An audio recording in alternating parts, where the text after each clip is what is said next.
Welcome back to Sports 56 Middays. It's time to tee it up and chase birdies. It's the 19th hole with Stonebridge Director of Golf, Eric Howard.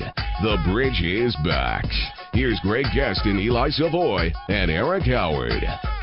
The bridge is back, and we are back. Final half hour of the program for today, and final half hour of the program for the week. Greg, Eli, Eric Howard joins us. I want to remind everybody that we are at Infinity of Memphis, I-240, and Getwell. And we still have Tom's Barbecue, plenty of that. We still have some giveaways, Car Wash USA Express car washes, but also the nitrogen fill, Eli, $125 value. Can't emphasize it enough how important this is and what it will do to help your tires. And you can get it free if you get over here to Infinity of Memphis within the next 30 minutes. Yeah, and they're not only going to do the nitrogen in the tires, they'll also top off all of your fluids as well. So it's a great deal, a great offer that they have here at Infinity of Memphis. So just come on in, ask them about that. They will get that taken care of. But, yes, you do have to do it by 1 o'clock. We have taken care of the gambling today. Our great listeners, we've had a blackjack dealer from Harris come in. We've got a friend here who is my Pygao poker dealer over at the Horseshoe. Yes. We've had a horse racing expert on him, and we're taking care of the gambling today. And, of course, we cover golf. There's always those $2 Nassaus that are taking place all the time, and, not too bad as far as the scrambles are concerned as Eric joins us. Eric, I wanted to get into this before we reemphasize everything that's going on at Stonebridge, and it's been tremendous. I was over there playing yesterday, and the course is in great shape, although, as you said to us, little rain will help, right? Little rain would help, yeah. I mean, we've been saved because we've had some really cool nights down in the 60s, but soon that tide is going to turn, and it's going to be up in the middle, high 90s and 70s at night. So we're hoping that's going to kind of turn things around once they do the fertilization program here in another week. And that's the thing, because I was talking to somebody that did it. Now we're starting to get to the time of the year where it normally is dry. And when you're starting as dry as it already is, right. I mean, it could be really bad. So hopefully we get some rain somewhere along the way here. Absolutely. Well, I mean, when we did our transformation for our greens, we did install some new irrigation systems. So that's going to help us as well. They can put it on different timers, different times of the day. It even tells them how much water they've actually put out on the greens. So by having those at our disposal, we know that we're not going to lose our greens this year with a conversion to the Championship Bermuda. So the place is really rocking. Every day it's busy out there. As you said, we've got so many things going on. But I think, one thing we wanted to talk about today was things that people encounter out on the course that kind of makes their experience not so great. Right, yeah. We were talking earlier this week about Kevin Na, and he's, of course, a professional, playing in a professional tournament, and that's even driving people crazy. I'm sure fellow golfers crazy because he's taking too much time, and will there be penalties and things? So we got into that subject. But really with the average Joe Q public that goes out and plays golf, I mean, there's etiquette that they need to take into consideration. There are rules of the game, and we don't want to go out there and play a 6-hour round. We don't want to go out there and have to wait and wait and wait. We do understand on weekends it's going to be busier. But let's talk a little bit about that, Eric. What you do. I know you have marshals that work at Stonebridge, but what can people learn? What do people need to know so they can not only better their experience, but better the experience for everybody playing around them? Well, one thing is just be conscientious about your game, especially for those golfers who don't play that much.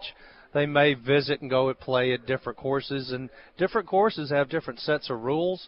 They have different dress etiquettes and things of that nature. So one thing we recommend is if you don't know because you don't play that often, call the course ahead of time and kind of find out what's expected and, what the average round time is. At our place, it's about 14 minutes per hole. So that's plenty of time. If you got young golfers, it's not always best to put them out there right in the middle of a weekend time. Maybe call ahead and see when the slower times at the course are. We want to encourage everyone who wants to play golf, especially youth golf. But there are certain things that people actually do out on the course that kind of inhibit the experience. And you said a 6-hour round. There's things. First off, I say be ahead of time, be at your destination in plenty of time to be able to get your clubs out of the car, check in, go pay for your round, maybe hit some range balls, which is, really push so you don't get out there and hurt yourself. But the main thing is slow play. I mean, I know you guys have been out on the course, and sitting behind a foursome, and they all four pull up to one ball. Yeah. He gets out and hits it, and they go to the next guy's ball. That's the one thing. When it's that's what drives me crazy. If I'm waiting on a group and they continue to do that, it's one. Okay, if you're out there and there's nobody around and hey, by all means, enjoy yourself, take your time, whatever. But when people are behind you waiting on you, drop one guy off at his ball. He can grab his club. You go get your ball. I mean, instead of everybody sitting around, as you said, watching everybody hit, now go over here. Now he pulls out his club. He looks at his shot. He tries to get his yardage. He hits. That's the one thing that drives me crazy. Should you contact, if the marshal's not driving around, you don't see the marshal, but you have access to calling back to the pro shop, should you do that as opposed to going up to the foursome and saying, hey, what's the deal? And then all of a sudden, because I've heard it before. I've been on courses before where there have been altercations. You don't want to have that. And hopefully groups that are slow maybe let you play through. But if they don't do that, what is the recourse? What do you need to do? My suggestion is call the pro shop and let them handle it. In some cases, you don't know how much beer some of the golfers have had, and then you get into a real altercation out there. But the PGA kind of started a program about 2 years ago, and they call it Tee It Forward. Now, I know there's guys out there that have this macho attitude, and I have to play from the tips, and I have to play from the blues. But if you go to the PGA website, they actually have a chart that is based upon your handicap level or your average score that you shoot. If you will kind of use those guidelines, number one, you're going to have less strokes. You're going to move along at a quicker pace and fewer lost balls. Yeah. And that's because I would, I know when they really kind of launched that. I mean, most people, as you said, they want to feel macho, so you don't want to move. Will probably play tees that are just too long for what their game's suited for, and it doesn't make it as much fun because you're out there, you're struggling for bogey and double bogey on every hole. Yeah, I don't know why people would want to brag. Oh, I shot 120 today, but I did it from the tips.